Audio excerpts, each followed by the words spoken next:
Cool, Mike. So do you want to quickly introduce yourself? Sure. So my name is Mike Winkelmann. I make work under Beeple. I am a sort of graphic designer, I would call myself. I live in Charleston now. I do a lot of like concert visuals, and I've got a couple other sort of personal projects that I've been doing for the last few years here. I do a picture every day, the everyday's thing, and then I used to do a lot more like VJ clips. I don't do as much now. I do like more like weirdo, gross, short films, and stuff like that. So yeah, that's pretty much kind of.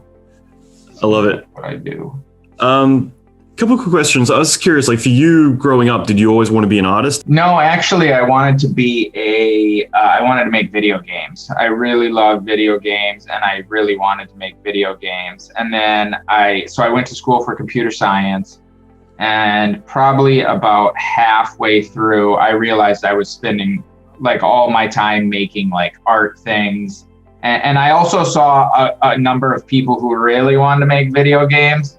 And then it was like, oh, okay, no, you're going to make video games. I'm not going to make video games. Like you want this way more than I want. And so, I realized maybe something with like art or like web design would be fun. So, I got a job doing web design outside of, after I graduated, and then, like slowly started just doing this, Beeple stuff in terms of like the everydays and stuff like that. In my free time, and then that kind of like took over and became sort of like the full-time thing. That's cool. I love that. I'm just curious too, like with your background in computer science, have you ever leveraged that in 3D or in other areas? Not really. I never really I never had a job programming, and I'm 39, so this is fucking years ago. Like this is, many years ago. So I in no way consider myself remotely a programmer. And honestly, even things that are like simple programming things like that you could do, like, oh, I'm going to do some scripting and, action scripting or whatever in frickin' After Effects or this or that. I don't even do that shit. Like I don't do anything like programming wise, but I do think it's like hello world. Yeah, no, it's that those days are long over, but I do feel like it's still helped me sort of like understand software and understand different sort of like complexities of things like that. So I feel like it's helped, but not really from like a, down in the weeds tech programming standpoint. Got it. Yeah, I was curious because again, like doing VJ stuff, I could imagine you could do a lot of more procedural, more mathematical patterns, things like that, just interesting things here and there. But yeah. Some, but not that much. Like a lot of the stuff I do is actually not that procedural. It's more, I'm usually the person who's like, let's just do it. Fuck it, brute force. I don't know how to figure out how to like, make this procedural. We're just going to like fucking wing it. Nobody's going to know. It's not procedural. It's like brute force fake. That's usually actually more my method. That's cool. I just want to dive right into the daily art, get that out of the way. I just think it's really fascinating, and I think that it kind of ties into what you're saying, kind of brute forcing everything. I imagine there's a bit of that in there, but there's a lot. Do you want to talk a little bit about that? I mean, obviously, like what inspired you to start doing daily pieces of art, and what it is that you're typically doing? Sure. So what inspired me was many, many years ago, and I've been doing it for 13 and a half years, I wanted to get better at drawing. And so I saw a artist in the UK named Tom Judd who did a sketch a day in like a book, and he released it. And I saw this after he'd already done it. I don't know if he was uploading it as he was doing it or not. And this is, back in 2006, 2005. And so I saw that and it was like, oh, this is really cool. Like, he did a sketch a day and you can kind of see the progression and this and that. So that's what I did the first year. I did a sketch every day. And so after that year was over, I like learned a lot. I was still terrible at drawing, but I learned a ton that year. And it like pushed me to like try a bunch of different things that I'd never tried before, different techniques, different, mediums of drawing and this and that. And so I had always wanted to learn like 3D. And so I was like, I wonder if I could do a render every day, and have that be a way to like teach myself 3D. So I was like, okay, I'm going to do a render in Cinema 4D every day to sort of like learn it. And you can go back and look at those first ones. And I'm very much like starting at like absolute zero, like, holy crap, I can make reflections. This is amazing. Like just very, very simple things. It's looking like old 3D Cafe stuff. What's up? You remember 3D Cafe back in the day? I never used it, and I really never used anything before Cinema 4D. I feel like I used like Bryce or Poser or something, like a tiny bit. I don't even remember for what, but like very, very little. Well, 3D Cafe, just really quickly, it was an old 3D website. I kind of like high-end 3D, showed a lot of stuff like Maya work, stuff like that. 3D Cafe would have like a lot of personal 3D work people would post in the 90s. Okay. But the funny thing is it pretty much was like 90% Bryce and Poser. So that's funny. Yeah, it's definitely those early days. Like I was very like, before I got into 3D, I wasn't that like sort of like aware of it or like following it really. It was more just like, oh man, that's the thing I'd love to always eventually do, just because it seemed like it was like, well, if you can do something in 3D, like you can do kind of anything. Like, because it's sort of like, it can incorporate all of the other things. It can incorporate drawings, it can incorporate animation. It's sort of, to me, the most exciting sort of like medium, because it can bring in all of the rest of the mediums. You can composite it with footage. You can like, there can be elements of just about everything else in, that sort of like package. That's so cool. And I'm curious too, like, with you switching from 2D to 3D, like that's always been my thing, where as soon as things go into 3D, I feel like they're going to take 3 times as long and things are always going to go wrong. Nothing is as predictable in 3D. And, I'm kind of curious for you, like, did you find that there was that kind of stutter in there, like that, kind of setback having to switch to there and not being able to intuitively just detail something out or add something over here? Or did you find that over time through repetition, you just made things intuitively be faster? No, I wouldn't say it was that much of a like hindrance like that, mostly because I was pretty shitty at 2D as well. So it wasn't like, oh, I'm fucking baller at 2D, but 3D shit's hard. Like it was like, well, I don't have that many skills that like, because again, like you were talking 3-4 years out of like college, I never went to art school. I was doing pretty simple like website stuff. So it wasn't like, oh man, I'm like a master of Photoshop. Like, and now this 3D thing is like, holy crap, rock my world. Like I didn't know, I knew some After Effects, but again, I wasn't like crazy good at that either. So it was sort of like, it wasn't that hard. It was more like, wow, I've got like so many more options for what I can do now. Like, and again, I think the other thing that like helped and I'm very thankful for is, this was, before social media, before fucking Instagram, Facebook, and all this shit. So it was one of those things where it's just like, you could just suck for years and like nobody fucking saw it and there was no pressure and it was just like, whatever, you just put out shit. And there was no, like, it just was whatever the fuck you want to do. And like, it just didn't have the like weight that I feel like young artists feel now, to like, everybody's going to see this. And it's like, it's just different. So I'm kind of thankful that I was able to start when before all this noise. So just to jump ahead a bit, I'm kind of curious about that too. Like especially now that you have such a massive audience looking at your stuff, like, do you ever feel that kind of pressure of, hey, I got to get this out, or this isn't good enough, for everyone who's going to be jumping on here and looking at all my stuff? Like, there's a set level of expectation that all eyes are going to be on my work? Yes and no. I do understand that everybody, or not everybody, but some people will see this. I understand that, a number of people will see what I put out. So I feel like that, is kind of good in a way. It's good and bad. I think it's good because it like, it makes you want to try harder, because you're like, okay, people are going to fucking see this. So that's where I think it's really good. And that's where I think if you're doing an everydays, like releasing it publicly, I think will make you try harder because you don't want to just put out a pile of shit. So it's very motivating. And I know like when it's like a couple days in a row or it's like, I kind of phoned it in the last few days. I got to fucking really try here. This is fucking like, this sucks. And I start just kind of feeling like, nah, this is freaking garbage. And so it's good in terms of that. I don't really feel like it's ever been that sort of like pressure is good. I don't really feel like there's ever that much pressure on me though, because I've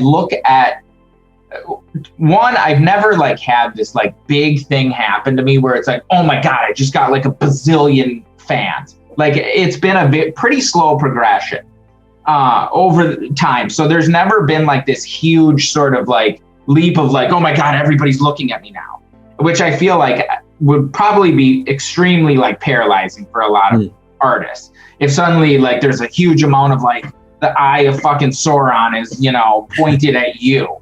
And the other thing I look at and I think about, and that's where another sort of like advantage to the everydays is the picture that I put out tomorrow will be one almost 5,000th of this project. I look at the everydays as like one project. And so each picture I'm putting up is less and kind of matters less and less and less and less and less and less as I put out more pictures.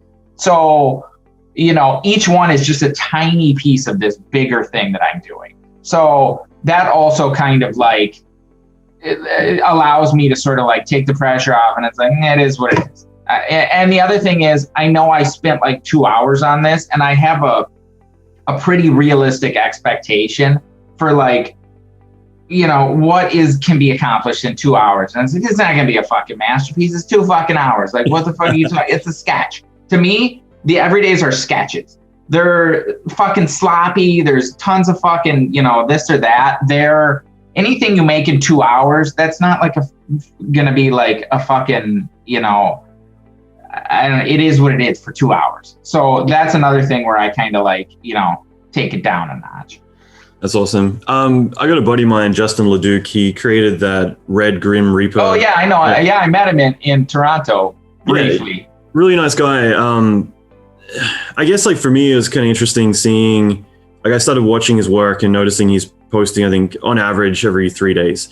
And that was just something that I didn't realize, like, every post he did was with the intent to go viral. And like, I didn't realize he kind of was putting that pressure on himself that, every post has to be the one that's going to blow up. And the thing is that it kind of sucks to look at it now that he finally got that. He got that post that everybody would see. And he's posted 5 pictures in the last 2 years because of that. And I only bring that up because I feel like it is exactly what you're talking about, where you suddenly get this instant result and then this invisible pressure is on you that, every piece is going, if I post a bad piece, I'm going to lose 20,000 followers or whatever. So you kind of paralyze yourself. And to be honest, I've seen that a number of times over the years, that people like, something blows up and then they put out another thing and almost invariably it doesn't do as well, just because it's sort of like,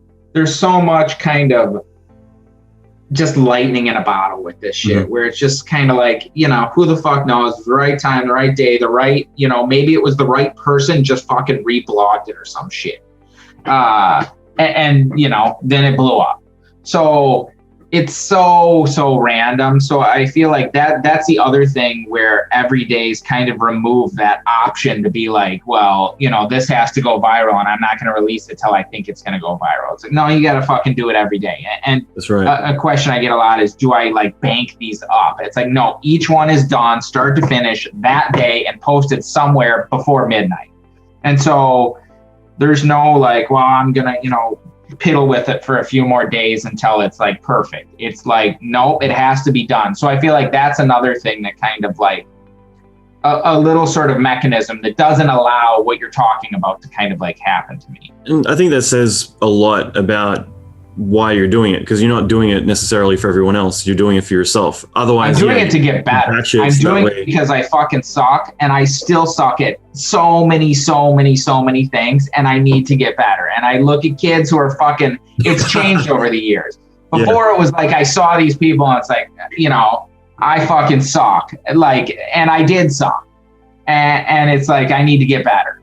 And so it was like, I desperately want to get better. Now it's kind of switched to like, okay, I'm a little bit older. I've been around for a while. This fucking 23-year-old kid coming up. I got to fucking, you know, this kid's fucking amazing.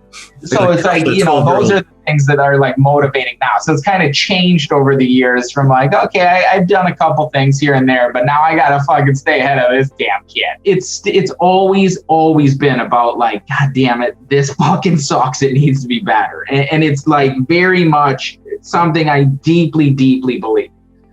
No, that's cool. And I think you're right. Like I think these days the tools are a lot easier. So before, you know, there's a bigger learning curve. So there weren't as many people doing it. Now, especially ZBrush, you can just pick things up and start knocking stuff out. So, you know, not having that barrier of resistance means that anyone can just start outletting their talent and do the things that they want. So it means that, yeah, you go on ArtStation and there's 15-year-olds who are doing stuff that's just mind-blowing, and it's just like, kidding me?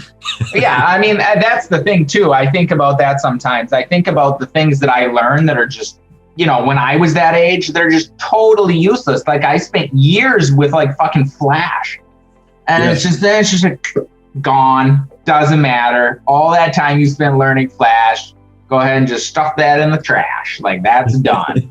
And so it's like the kids coming up now, they're learning, you know, they're learning these things. They can just download fucking Blender and it's goddamn amazing. Like it's even 10 years ago, having the capabilities in Blender now, it'd be like, wait, what? You can just fucking click a button and it does whatever. Like, you know, it's like mind blowing the things that are like, you know, free that people can just like download and use immediately. So yeah, it's definitely interesting. And I think as the tools sort of like progress and get easier and better, it also kind of like ups the expectations. Like, you know, I think about when this is probably like 6 years ago, maybe. I remember I was using V-Ray or something like that. And people were like, oh man, those reflections on the ground look so sweet. And it's like, and now it's like blurry reflections or something like that, you know, which was not hard, but it was more sort of like time consuming to render. And so it was a little bit more like appreciated a little bit more. Like even I too was like, man, those reflections on the ground look freaking badass. And now that's like, you don't even think about that now because it's like nothing. It's like, that's just part of the like package. So it's interesting how people's like expectations go up as the like technology goes up. Yeah. Definitely, it's not going to be Bryce level anymore. I mean, even when caustics became a thing, like even though most people don't even bother using them, but yeah, you get certain features that you got to appreciate the fact that they're there. Even soft shadows, stuff like that. For you know. Oh yeah, for sure. Things like that. Yeah, it's like those were very time consuming. Where it's like, no, you don't check that box. That's gonna take 4 hours longer. Don't check that box. Whatever you do, don't hit this box. Yeah. I'm curious with having that kind of daily practice to get better, and that's your reason behind it, is, you know, to be able to iterate and get faster and better at what you're doing. Have you applied that to any other aspects of your life where you wanted to learn photography or, I don't know, work out every day, whatever it might be, that you're like, hey, if I just do this every day, I'll be better? I have not remotely. And that's where I would actually say I'm not that disciplined a person. Like there's other things that it's like, I'll pick up things and I'll like try it and then, you know, I'll just stop doing it. And so it's like, I feel like this is really the only thing. And I feel like there's certain things like, for instance, like exercising or something like that. Like I like running, but then you get hurt and it's like, well, I can't run now. Like I can't just keep doing this. It'll just make it worse. So it's like the outside factors kind of like stop you from doing it. So that's where I thought a lot about how I can stop any outside factors from like stopping me from doing this. So that's kind of like, you know, very much by design of how I sort of structure, or so how I have sort of structured things. But yeah, outside of this, no. And to be quite honest, like I'm not super well-rounded. Like I pretty much work constantly, and like I don't have like a bunch of other like hobbies or like things that I do. I work, spend time with the family. That's pretty much it. Like I'm pretty sort of, we're sitting here a lot of the day. No, yeah, I totally get that. I mean, I think that you could easily overload things too. Like, okay, I just got to do this every single day. Then you're looking at your calendar of the 10 things you're doing daily. And this is my day. It's like 60 like things. No, and honestly, like this is really like the only thing that I like super care about getting better at. Like there's not really anything like, oh man, I really wish I could get better at woodworking or blah, blah, blah, or this or that. Like I don't give a shit about anything else besides getting better at like specifically this art. I like that. And you're more of a, like, what's your typical routine? You're more of a morning person as well, right? I used to be. Now I would say I've kind of like gone through phases. Like when I very first started out, like out of college, like I would have the fucking weirdest schedule, and I'd stay up like all fucking night and then like sleep half the day. It was like so fucked up.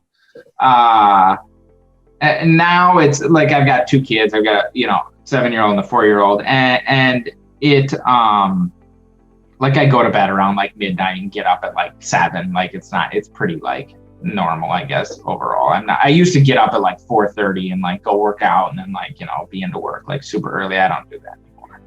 Got it.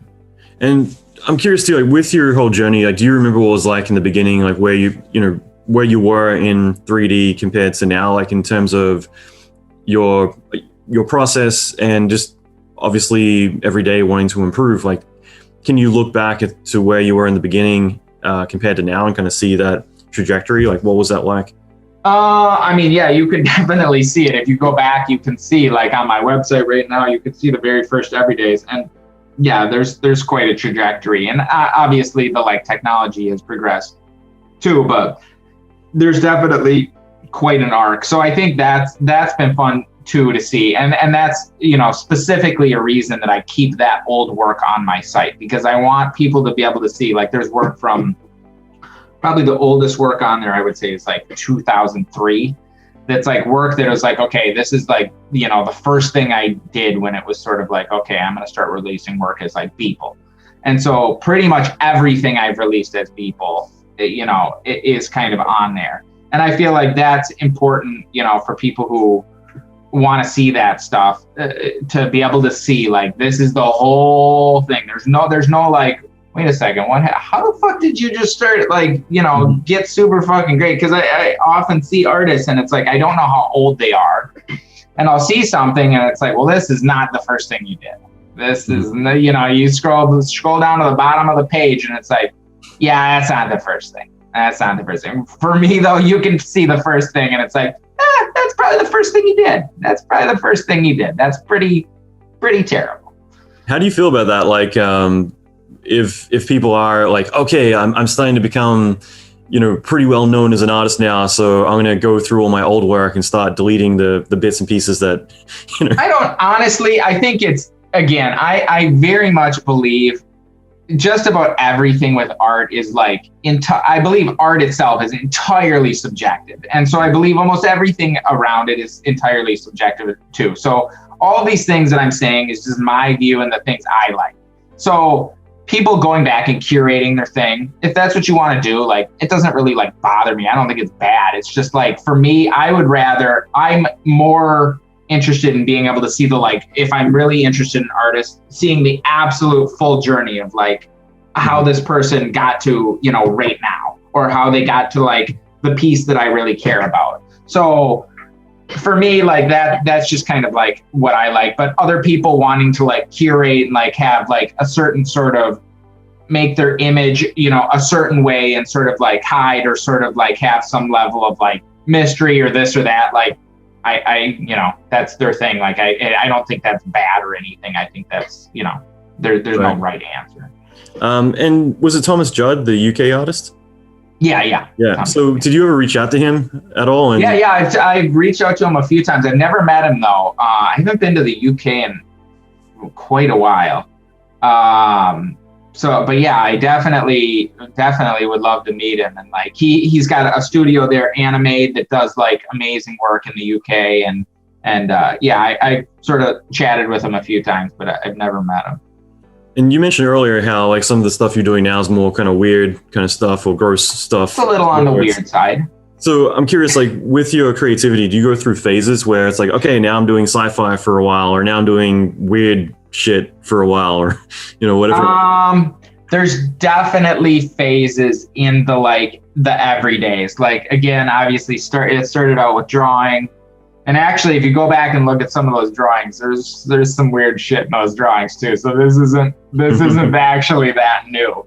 And some of my really even some of the other work that I was doing around that time when I first started the Everydays, or right before I started the Everydays, there was definitely some pretty fucking weird shit. So I feel like it's actually come more full circle than people this is like a new direction. I feel like this is actually the direction it's in now, I feel like is more my personality more than maybe some of the other work. I mean, it was all my personality, but it was sort of I feel like now I can do, I don't know, just I can do whatever I want.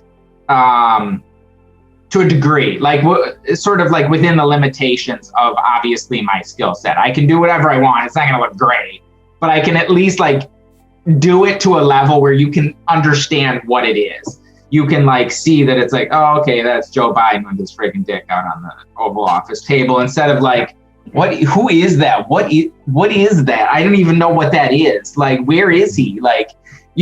So it's definitely gone through sort of phases, but it's not remotely sort of premeditated. It's very much just and I'm not thinking oh, okay, 3 months from now I'm gonna go into this sort of phase. It's literally just what can I, every single day is oh shit, what the fuck am I gonna do today?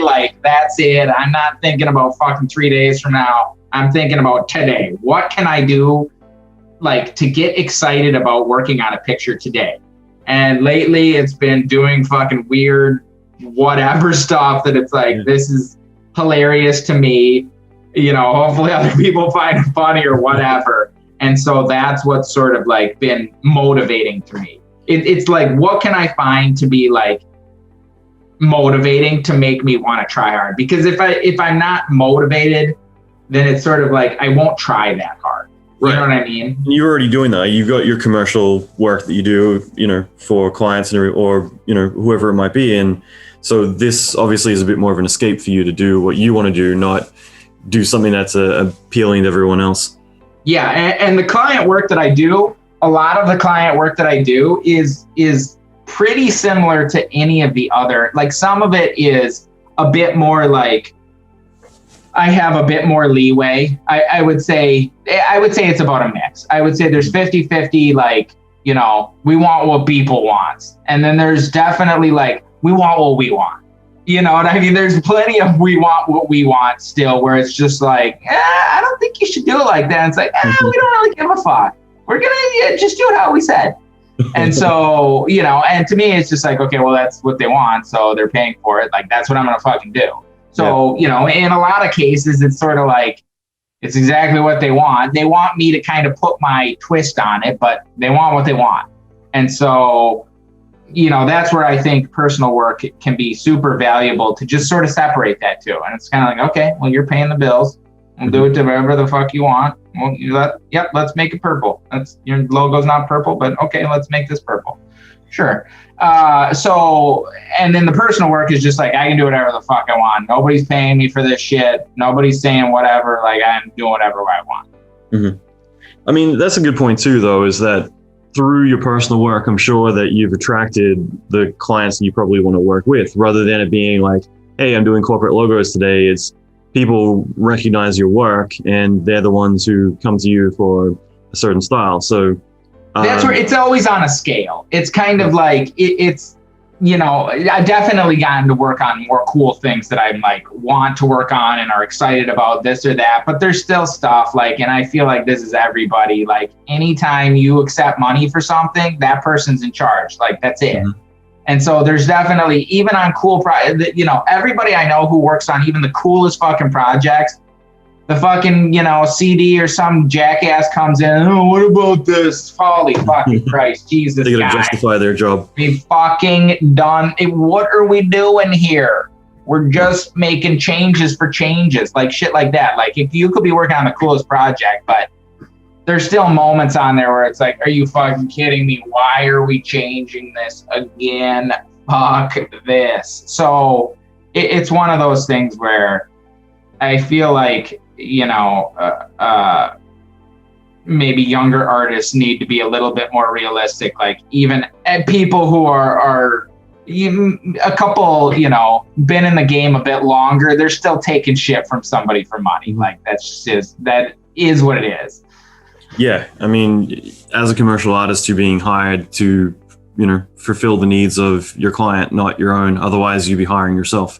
Yeah, that's what it is. And that's where, to me, and we kind of talked about this before, like the difference to me in my eyes between like a designer and an artist. A designer is somebody who solves a problem for somebody else, solves somebody else's problem, versus an artist is somebody who just makes whatever they want and then tries to sell it. So it's kind of like spec work.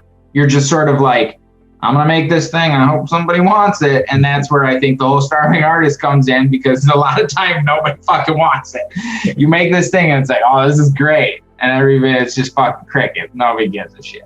And so that's why it's very hard to like make a living truly as an artist. And I do not make a living as, you know, what I would consider an artist. I make a living as most of my income comes from like being a designer. People hire me to solve a problem, and I do that.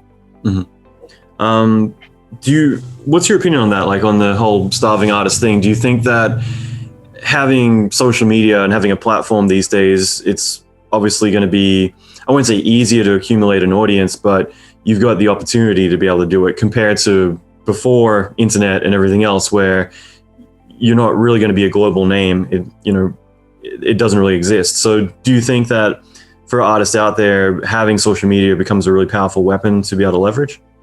I think it does and it doesn't. I think it's definitely a powerful weapon, but it's like a weapon that everybody has. So it's kind of like cancels out in a way.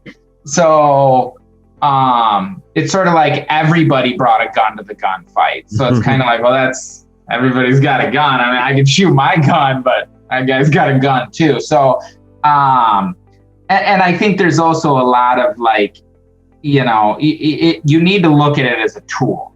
Mm-hmm. And you need to look at it as something where it's like, what am I getting out of this and what is it costing me? Because one of the things that can very much cost you is just it fucks with your head. Like that's the whole fucking thing of it. And it fucks with my head too. So, you know, I'm very sort of like careful to not let it, you know, try and as best as I can mitigate the like negative aspects of social media, which everybody knows. So, you know, I think it can be powerful, and I think it's made things, definitely there's far less gatekeepers, because again, yeah, like you're talking about 30 years ago, it's like, well, if you're not, you know, kissing fucking JD Rockefeller's ass or whoever, and he buys your painting for $2 million, then nobody's gonna fucking know you. Like, how the fuck are you gonna do it other than that? It's there was fewer people. Like I look at before, like Instagram in particular, how many artists I was following and how many artists I could just name. Just like, you know, name some artists you like. I could probably name 10 maybe. Mm-hmm. And it's like, now I could name like fucking 300. So it's like, I feel like it's accelerated a lot of things and allowed you to like follow way more people, and it's got tons and tons of benefits, but there's also some extremely significant sort of like negative aspects to it that I think you need to be very cognizant of and very sort of like vigilant to kind of like guard against. How do you handle that? Like for you, what's your mindset around the negative aspects? So my mindset around the negative aspects is, one, I rarely read comments, especially with like the Trump shit that I do, you know, Trump fucking pissing and whatever, this or that. Like, I know there's going to be a million comments of, oh, go fuck yourself, you whatever. So I just that's not even, you can type whatever the fuck you want. I said my piece with this picture. You can take your little comments, whatever you want.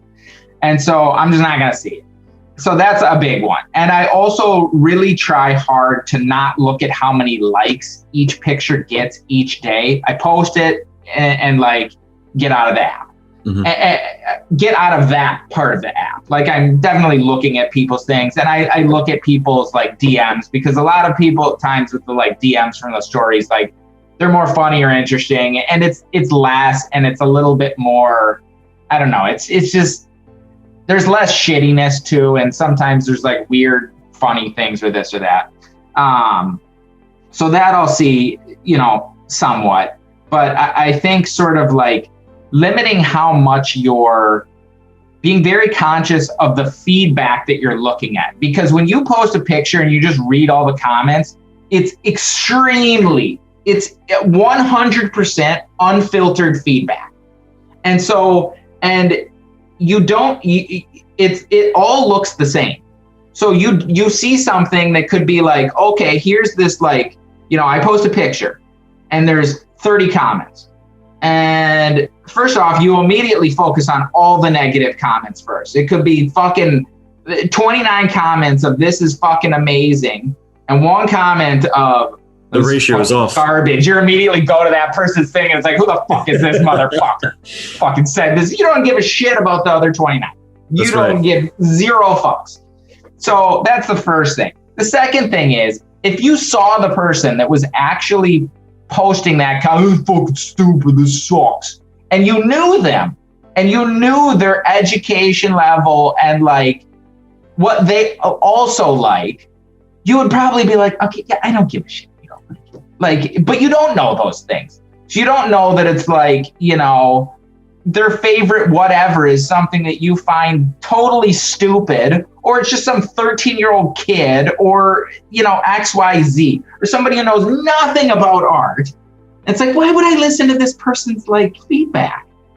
But there's no way to like know that. So you just kind of like accept their feedback as like valid, when it's like, that's not valid feedback. That's just like fucking noise. It's like somebody shouting at you at a show, you suck. Like, yeah. What, you gonna listen to that person? Wait a second, I suck. No, it's just some jackass fucking just posting, you know, negative shit because they had a fucking shitty day on the internet. And that's the funny thing too. You're right. I'll just cut in and say, like, that's the funny thing is, anytime that you actually do challenge those people, like, you know, reply nicely and say, sorry, you're having a bad day or something. They're like, yeah, I am. And it's just so funny. Like, most people, I've started to realize, like, they don't ever expect anyone to read what they're saying. And if you ever look at their profiles, like, they're trolling everything because they are having a shitty day, and that's just their way of bringing everyone else down with them.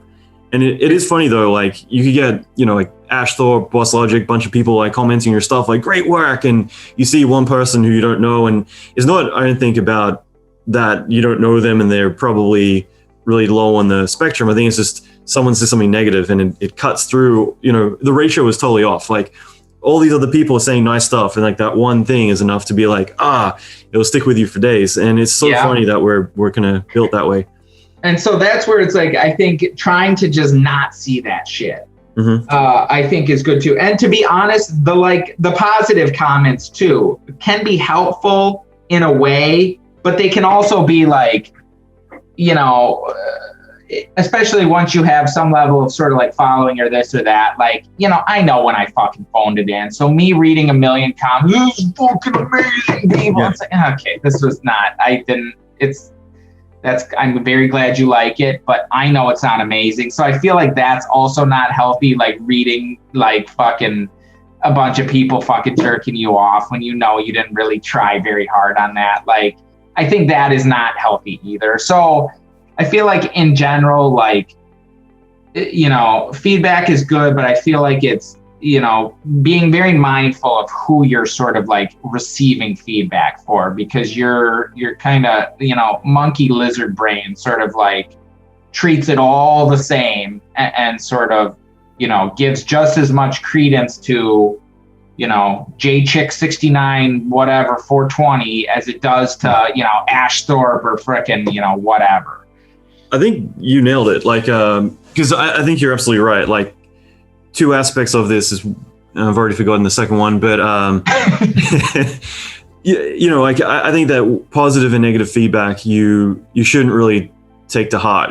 I think it's good to be appreciative of that, and at the same time, though, like I don't think it's very healthy if you're taking everyone's comments like, yeah, I am the best, because it's just going to build up this make you complacent.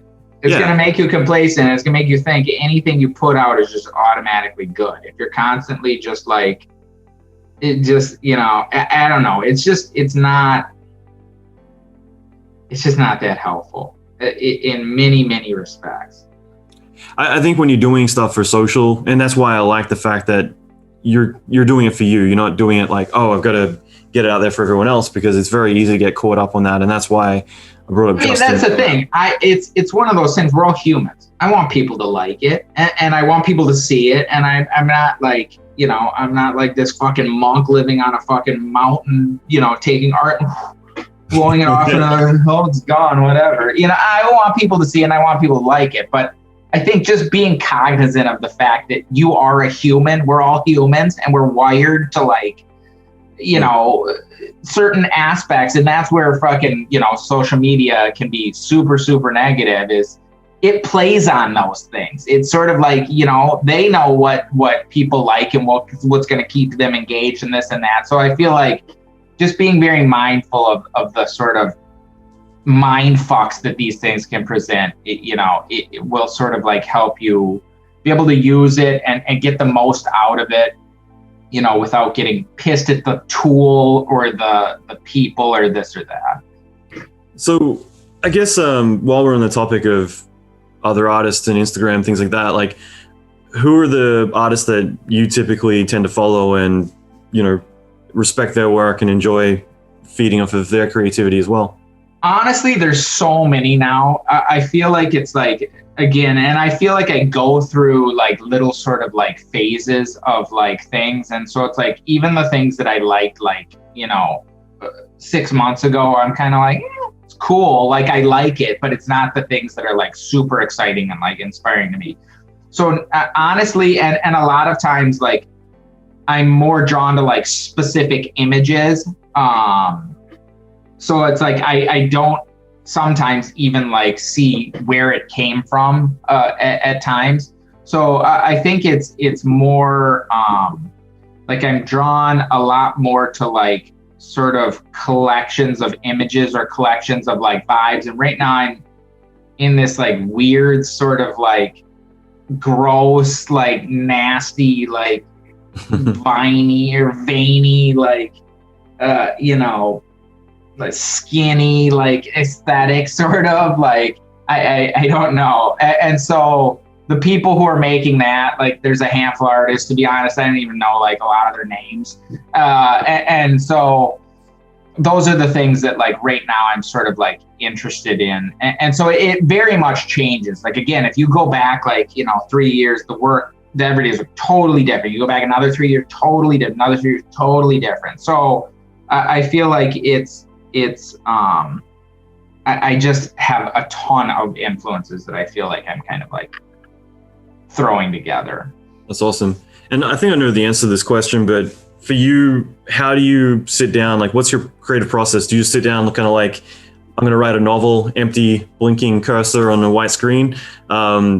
Is that typically how you approach your work, or do you usually have an idea in mind before you get started?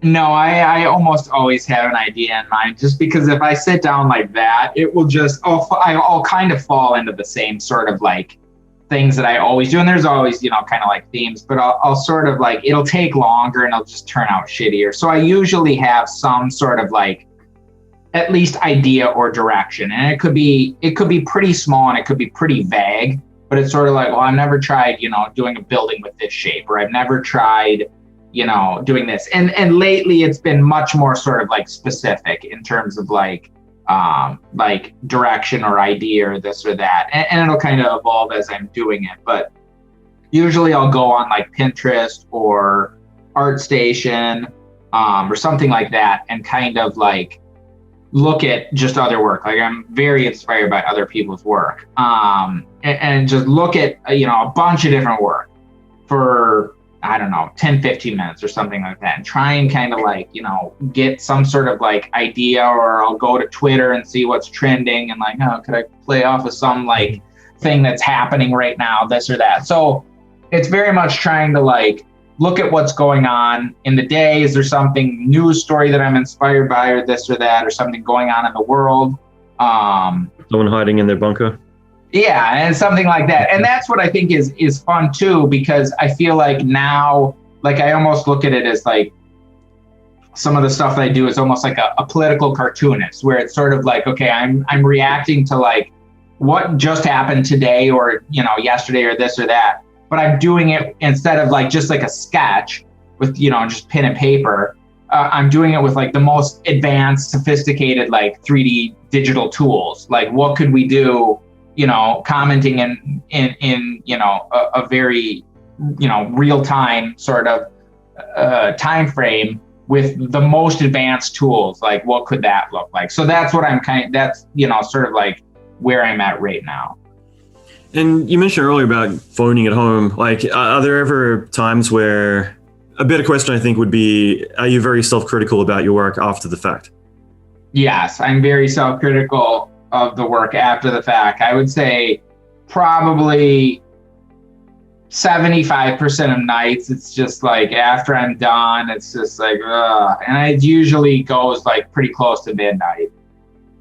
And it's sort of like, almost every night, I would say, the majority of nights, it's just like, oh, God, that did not fucking turn out the way. Because a lot of times I'll have an idea and it's like, oh, man, this would be freaking sweet if I did this, blah, blah, blah.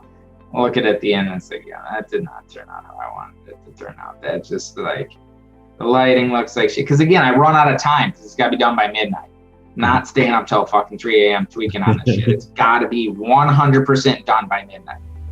So there's a very hard cutoff. So there's always like a million things where it's like, man, the values aren't how I wanted it, or this fucking composition just doesn't quite work like, how I wanted it, or this like element that was like, this was the whole idea. You can't even see it now, like, this or that. So I'm rarely like, the times where I'm like, oh, that turned out sweet, I feel like I just got lucky.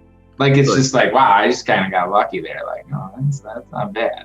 I just got lucky. I had a $200 light. I worked in Call of Duty Black Ops 3, and I got like a signed frame, which I wish I could turn my camera right now so you can see it, but I've got a $200 light just fall, and it managed to land on the frame and catch it. So people, I guess, as long as nothing else falls. Sorry.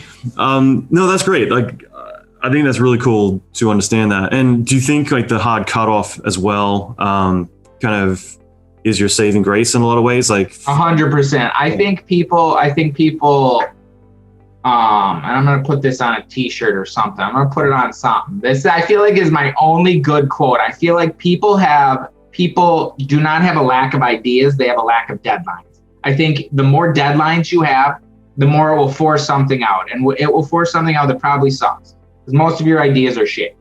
But you have to get those shitty ideas out to get to the like few good ones. So I think the deadlines, and when I don't have a deadline, I just don't do shit. Mm-hmm. Like I don't, I was working on a short film, and it was like a 2-minute fucking short film, and I worked on it for 4 years. And it's like, because I just didn't do it. Most of that time, it wasn't like I was working on it the whole time. I just wasn't fucking doing it. Because it was like, oh, what am I going to do? How am I going to change this? And I would kind of, think about it a little bit, but then it was like, well, this is hard. I don't want to make any choices. And then I just fucking wouldn't make any choices. And then it just didn't fucking come out. And finally, when I had a deadline, then it got fucking finished. Like long story, but sort of like something made a deadline. And then, that it got done. So it forced me to make choices. So I very much feel like deadlines are super, super important for like, creatives. Yeah, I think I always talk about Parkinson's Law, like a task will shrink or stretch to match the finite amount of time that it has. 100%. 100%. There's a phrase, plata or plomo, which is silver or lead, which I think is, for me, it's always like if you were to gun to your head to finish, that's going to force you to make the right decisions and get it done rather than having infinite freedom. Have you seen, there's a documentary on South Park, 6 Days to Air? No, I'm not. So I saw it years ago, but I watched it again recently, and I feel like this should be almost a weekly thing to watch. And it's just their creative process, Matt Stone and Trey Parker, for doing South Park, and which is why it's always so relevant what they're tackling, is that every Thursday they come in and they're going to figure out before the next Wednesday what they're doing for South Park. And it goes through this creative process where they're finally delivering usually 30 to 60 minutes before airtime. And it's crazy, but one thing that I got this time around watching it that I thought was so powerful was that, if they had a month to do it, it would take a month. But what would usually happen is it would cannibalize their creativity because they start to second guess themselves and start to rework things. And eventually they go backwards, not forwards. It's definitely, I've only worked on a few like feature films, and it was very much in the beginning, and I'm used to working most of a lot of the client work they do is like concert visuals, and with concert visuals, there's no time for like, it's fucking, oh shit, we got a fucking national headlining stadium tour in 3 weeks, like, and we need, an hour of content. So it's just fucking just, there's not a lot of time for fucking around like that. But it was interesting in the concept work that I did for feature films, where it was just like, just a week would go by, and it's just like, wait, so you want me to spend an entire week just on like this one like frame? It's kind of like, on this one like tiny like concept. Like, okay, I mean, I can, but it was definitely just like, it felt like it was like, this seems like it could be moving faster. And then, towards the end, obviously fucking crunch time, people are sleeping under desks and blah, blah, blah. Cause it's like, well, now there's deadlines. Now there's a real deadline. So yeah, I definitely think, if you can impose deadlines on yourself, it will help you put out more work. And, I think it will help you put out more work. It might not be better, but it will definitely be more versus, and something is always better than nothing. I feel like your creative process has changed over time as you got more momentum and figured out like what works, what doesn't. 100%. It's completely changed. It's changed because probably the biggest thing is the tools have changed. And so things that were just, you wouldn't even think of doing before are now like, very much possible. I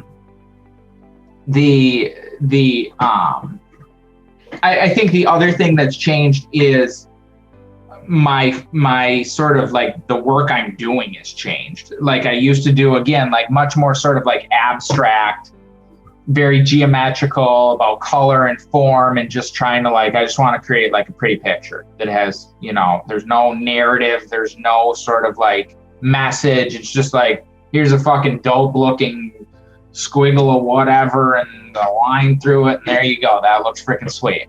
And so back then, like I had like a process for creating work like that. And then slowly over time, and again, like when I first started 3D, I didn't know how to model. Like I was literally starting at like, nothing. So I was like, okay, well, I want to, learn how to model. So I modeled everything from like scratch each day.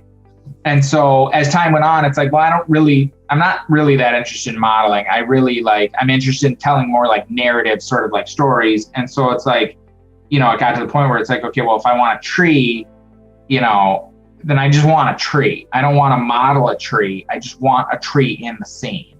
So then I started using more like models from like other people. And then when I hit 10 years, it was sort of like, okay, when I hit 10 years of everydays, it was sort of like, okay, the sort of chains are off. I'm going to use any model of anything. Like that's to me the like baseline now. Like I look at it as like a paintbrush. Like this is the paintbrush now. Like the blank canvas is me having a shitload of models. And luckily I've got like a thing with Turbo Squid where I can just get any model I want for free. So that's definitely very nice. But like, you know, I look at those as like, what can I do on top of that? Like, assuming I have everything, what can I do to like take and like not just render a model of whatever? Because to me, that's not interesting anymore, because it's sort of like, I didn't do anything. I didn't make the model. So if I'm just kind of showing off a model, then it's sort of like, well, there's no actually added sort of like thought there. So, you know, the workflow now is sort of like taking this library of models that I've built up and sort of like breaking them apart and sort of like putting a head on this and putting friggin' boobs on this and, you know, putting them in this environment. So it feels like I'm playing with toys and like breaking the toys apart and sort of like setting the toys up in like, you know, a funny or interesting way and then taking a picture of it. That's how it kind of like feels like to me now, versus like getting in the weeds with like, okay, I got to UV unwrap this thing and like that's not any part of what I'm doing now. Not modeling anything like remotely more than 3 extrudes. Like it's very, very simple, you know, stuff like that. It's very much like taking digital assets and sort of like, you know, fucking with them to make a story. And you're focusing on the big picture. I think I'm sure there's a couple of stupid people out there who are like, well, that's not art because you didn't do it yourself. And it's just like that. I think that's such a subjective thing, because I've wrestled with that over the years, where you go back far enough, then it's like, well, you're using a computer, so you're cheating. And you can always go back, because to be honest, there's a lot of people in the world that feel like any digital art is cheating. It's like, you just click some buttons on the computer? Anybody can do that. You just click some buttons. So everybody's got their own line, and there's no right answer. Like if you're like, oh, you just click some buttons on a computer, that's bullshit. Real fucking art is oil painting. You're not fucking putting that fucking oil painting down. I don't give a fuck. That's not even art. I can't argue with that. That's their point. That's to them. That's what they think art is. Okay, that's great. Then that's your definition of what you think art is. Awesome. There's no like right answer there. So people acting like that, I will say one thing about that though is, in our industry, like for your personal work, you can have whatever opinion on that you want. Whatever's cheating to you, that's cheating. If you want to model everything, model everything. And like specifically when people are like, oh, you didn't model everything, this or that, it's like, if you want to model everything, please do, because I would love to use those models. Like I want you, if you were interested in modeling things, please model things, because I want to use those models. But the thing I will say is clients don't give a fuck. They do not give a fuck how you made it. They want you to make it the cheapest, quickest way. They don't give a fuck if you bought the model, made the model, whatever the model. So that's where I would be careful, because clients just want it the quickest, cheapest, easiest way. So that's where you need to like lose that mindset, because that will hold you back, and it will be hard for you to have a long career in this industry without utilizing the quickest, fastest, like easiest tools. Well, yeah, like why make it difficult for yourself? You know, you can't do that you can impose those restrictions on yourself on, your personal work all you want. And there's very interesting, lo-fi work or this or that, or people who are pushing the boundaries of primitive tools or whatever. Like that's awesome. And global illumination was for a while, like that's not real lighting, you know what I mean? And now it's that's like, right. And it's like, yeah, if that's your view, like, and you were like, fuck that, that's fucking cheating, more power to you. Like that, I don't think you're wrong. I don't think there's anything wrong with that. I think that's awesome. You should go fucking down that path as far as you can, because I would love to see what comes out of that. Mm-hmm. But again, the client just turn the fucking global illumination on, guy. Client doesn't give a fuck. Time is money. So, and they care about the end result. They care about the end result. I guess my final question would just be, do you deal with burnout or creative? There's so different things, but you ever hit like a creative block, and also do you deal with burnout? So the creative block, that's where, again, I deal with creative block every single fucking day. That it's like, what the fuck am I going to do today? Like right now, I kind of got an idea, but it's not that great, and I don't even know if I want to do that. So it's sort of like, well, what am I going to do? And so that's where, again, I think the everydays, if you are somebody who's struggling with creative block, do 30 days. Don't be like, I'm doing this forever. Being like, I'm going to do 30 days of everydays. It's manageable. It's got an end point. You can always keep going. But like, I feel like that having just a little taste of deadlines, I feel like will help you sort of like push through this, because I feel like the only way to work through creative block is to work your way out of it. Like, you're not going to just like, I personally think the easiest way is to just make a bunch of shitty work and fucking get that out of there and fucking, keep plowing forward. In terms of burnout, there again, I feel like the everydays are good, because it's not about fucking cramming and like, I'm going to stay up for 3 days fucking straight and like fucking go ape shit and learn Houdini and fucking, this week I'm learning Houdini. Like, that's not what it is. Like, it's about taking, a big, long sort of like lifetime or career or whatever of learning and growing and whittling it down into very sort of like manageable, like, I'm just going to work like a couple hours today or like an hour or whatever. And the other thing you could do is, if you like want to do everydays or something like that, like set a time limit. Be like, you were talking about speed painting. Be like, I'm going to just speed paint for 30 minutes. Like, that's it. And there's going to be a time limit. And I'm going to make it very clear when I post this was 30 minutes. Don't look at this as something that I spent 2 weeks on. I spent 30 minutes. And so I feel like if you make that clear, people are like, well, it's 30 minutes. Like, what can you do in 30 minutes? Mm-hmm. So, I feel like taking steps to like kind of mitigate that, because once you kind of get burned out, it's one of those things where it's like, I feel like it's really hard to come back from, because you have this negative association with the thing that you used to love. It's not fun anymore. It's fucking painful. And so once you get to that point, it's tough to come back from, and so I'm very sort of like conscious of when I've got too much on my plate and it's not fun anymore. And I dial it back. And it's not really with the everydays, or sometimes it is. If I'm putting too much pressure on myself with it, it's just like, okay, whatever. It is what it is going to be today, and like this or that. So I think that, if you want to have a sort of long career in this industry, it's very much something you need to like be cognizant of. It's awesome, man. Thank you so much. All the insights you shared have been really awesome, and I appreciate that. I appreciate having me on here. Definitely been fun. Cool, man. Well, this has been great, and I appreciate your time. And where can people go to find out more about you? I think you can just type in Beeple at this point in Google, and something will show up. You'll find something. It'll probably be I would definitely maybe not do that on your work computer. You might want to wait till you're in the confines of your own home to find more information on me. Probably a good idea. This is great, man. Thank you. Awesome. Thank you, dude.